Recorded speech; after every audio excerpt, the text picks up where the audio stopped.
Tiny starshine lights my way to bed. Magic rainbows glisten in my head. Just like a child I live in Wonderland. All my dreams are coming true.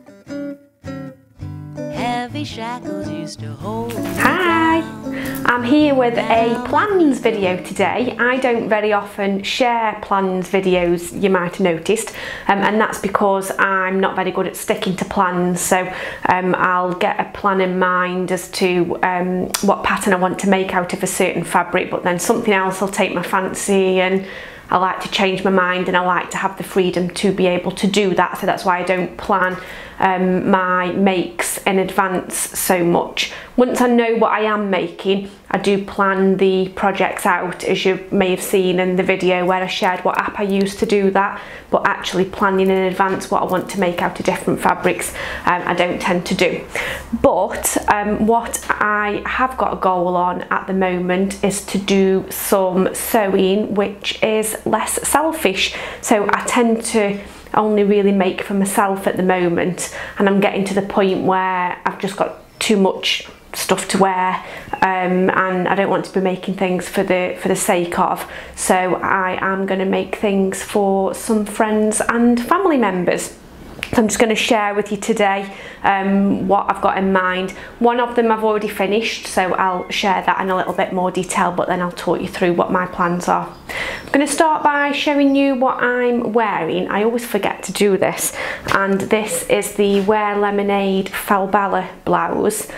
So it's a dead simple blouse, just with, it's loose fitting, it's got bust darts, it's got ruffles on the sleeves, and the back, see if you can see it, goes in slightly at a V. But I'm just going to show you this fabric because it's lovely. This is Liberty of London Tarn Lawn. I think it's called Isle of Wight, so you can see it's got really cute little seaside type things all over it. So yeah, definitely recommend this pattern and this fabric. I got the fabric from Abercan, and I actually visited my local Abercan on Saturday. That's the one in Hanley in Stoke, and they have got this available in store in this colour and in like a mint green colour as well. And I think it's only like £10 or £12 a metre, or something like that. Don't think you can get it online. I think you can only get it in the stores. So moving on to my less selfish sewing plans then. So the first thing, the one that I have already made, is a super sweet little dress for a friend's little girl. This is made from Liberty of London Tarn Lawn again. I'm not sure what the name of this one is, but it's really springy, summery. It's just got loads of different flowers on. And the pattern that I used is the Company M Alina dress. If you're not familiar with Company M, she mainly does children's patterns, but she has got a couple of adult patterns as well, and they are kind of vintage style but with a modern twist. I think that's what her logo is, and they're great. They are really good patterns with lots of nice detail. So if you have got any little people that you'd like to make for, then definitely check them out. I'm going to show you a different video. The light's quite glaring in here today, so you can't really see the colours right. So I'm just going to show you a video where I show you the details on this.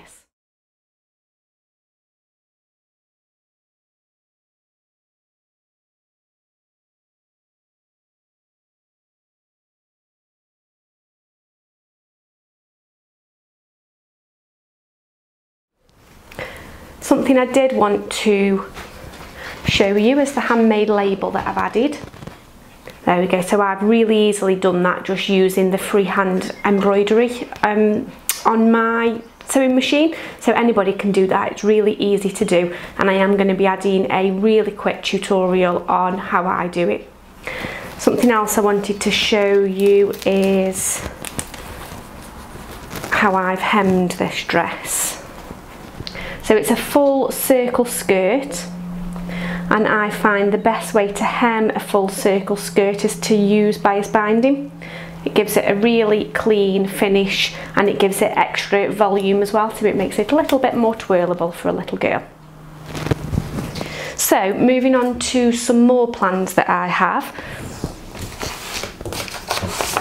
The next thing that's on the cutting table as we speak is the Thread Theory, I don't know how you say, Jedediah pants. I'm going to make the shorts version for my husband. And the fabric that I'm going to use is some chambray. It's actually leftovers. I made the Pipi Pinafore dress myself in this last week, and this is leftover fabric, so it's like a chambray and it's got little anchors on, so I thought that would be good for shorts for my husband. So I will be sharing how I get on with those. I've just got to the stage where I've cut out the pattern pieces and he's fitted between two sizes, so his waist size was, his hips were one size smaller than his waist, so I just needed to do a bit of grading on the pattern, and then I will get those sewn up and see how they fit him. So that's the next thing on my list. After that, I've got a friend's birthday coming up and I'm going to make her, she loved my version of the Pippi Pinafore, so I'm going to make a version for her. The fabric that I'm using for that, not sure how much you will see, it's another chambray, and this has got polka dots on it. Bring it in and see if you can see it. I'm not sure if you can see or not because the sun's glaring, and I think you can just about see there. So yes, I look forward to making a version of that for her. She's a totally different fit to what I am. I've got a bust cup size and she's a double D or something like that, so it'll be interesting to see how this is to sew up for a different body type. The next thing on my list, my mum's birthday is coming up, and there's a couple of things that I'm going to make for my mum from the Wendy Ward Sewing with Knitted Fabrics book. So what I'm going to make for her is the kindergarten cardigan. You will have seen loads of versions of this on the Minerva Crafts blog and network roundup. I did one myself actually, so I'm going to do her a version which is the mid-length with the pockets, and she wants that making in like a grey jersey type fabric. She also wants some of the Derwent wide leg trousers, and she wants one of the t-shirts which has got the shearing detail, which just makes it kind of angled at the hem. So that's what I'm going to be making for my mum. And then the final plan is making something for my dad. Now my dad loves his hats. He's got loads of hats, but he was after a specific type of hat, which was a, I can never remember what they're called. Oh yeah, Peaky Blinders Baker Boy type hat. He's got loads of them already, but he really wanted one in a navy blue waxed cotton, and he can't find one in the shops anywhere. So it was really hard to find a sewing pattern. There is this pattern that I got from Etsy. It's by, I think they're called Elsewhere, and it's the tailor pattern, and it's got a couple of different versions. You've got the classic style Peaky Blinder type cap, which is the one I'm going to make for my dad.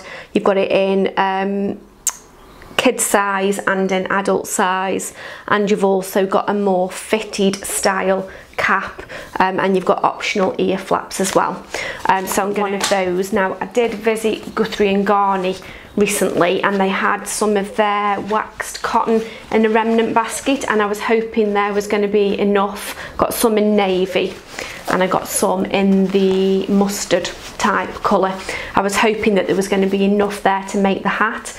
There is enough to make one in the mustard, but there's not quite enough to make one out of the navy, and he really wanted navy, so I think I will order some more from Guthrie and Garney so I can get started with that. I have done a dummy run of the hat. Unfortunately, I've already given it to my dad, so I've not got it here to show you, and that was just out of some wool, scrap wool really, that I'd got in my stash, but it was quite lightweight and quite flimsy, so I found that it made the hat a little bit too floppy, so I then had to use some quite strong interfacing, which then made it a little bit too stiff. But I'm hoping with this heavier weight waxed cotton that will work out much better. One thing I've really struggled to find is what to use in the beak. So some people have said they use cardboard, but my dad said he'd rather me avoid cardboard because he doesn't want it going saggy if it gets wet. Some people had said they use plastic, and on the dummy run that I did use a piece of plastic in the beak, but it's not quite flimsy enough, it's not as mouldable as I'd like it to be. So if anybody's got any ideas on what I could use for the beak and the cap, it would be great if you could share in the comments below, because I want to get all the materials in so that I can get that started for him. Okay, that's it then. So that is all of my plans for sewing things for other people. Feels quite different actually. I'm not sure why I don't enjoy sewing for other people, or whether it's just because I've not done enough of it. I think I get a little bit worried about if they're not going to like it, or if they're not going to wear it, and then it feels like I've wasted a load of time making something, but then, you know, it's close people to me that I'm making for, so I'm sure that they will appreciate it even if it's not absolutely perfect. The hubby I'm a little bit concerned about, because he's the kind of person who buys a couple of items per year but goes for real high-end quality, and then wears it until it's been worn to death and it dies. He isn't one that, he doesn't buy fast fashion at all really. He gets more designer stuff, so I'm a little bit, isn't he gonna like something that I make for him? But I'll give it a try. If he doesn't wear it, then I don't make him anything else. I hope that you've enjoyed that. Do let me know of what your sewing plans are in the comments below as well, and I will see you very soon. Bye! Just like a child, I live in Wonderland. All my dreams are coming true. Heavy shackles used to hold me down. Now my feet don't even reach the ground. Just like a prisoner when he's sent